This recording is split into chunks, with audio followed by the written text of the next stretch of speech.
আসসালামু আলাইকুম প্রিয় ভিউয়ার্স, আশা করি সকলেই ভালো আছেন। আজ আমার কাছে একটি ফোন আসলো স্যামসাং 803s। ফোনটাতে টাচে কোনো কাজ করে না। কাস্টমারের ভাষ্য, চালানোর সময় হঠাৎ করে আর টাচে কাজ করতেছে না। আমরা জানি স্যামসাং এর এমন ইস্যুগুলা একটা কমন ইস্যু, প্রসেসর থেকে এসে থাকে। এরপরও আমরা ফোনটা খুলে একটা ডিসপ্লে লাগিয়ে দেখব। যদি নতুন ডিসপ্লে লাগানোর পরে টাচে কাজ করে তাহলে আমরা ডিসপ্লে চেঞ্জ করে দেব। আর যদি পুরো কাজ না করে তাহলে আমরা প্রসেসরের দিকে যাব। আমরা দেখি নতুন ডিসপ্লে লাগানোর পর টাচে কাজ করে কিনা।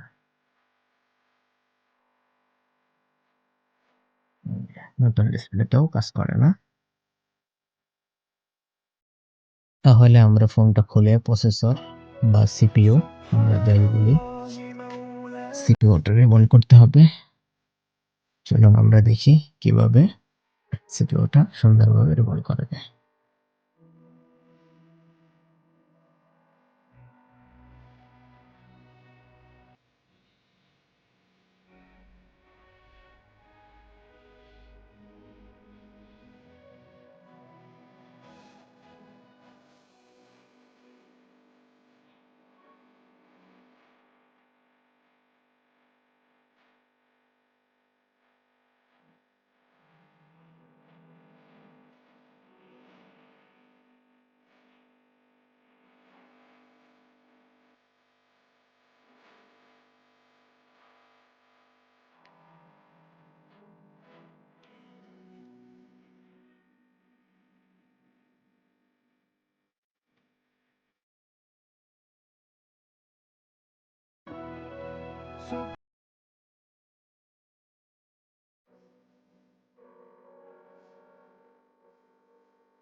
سبحان الله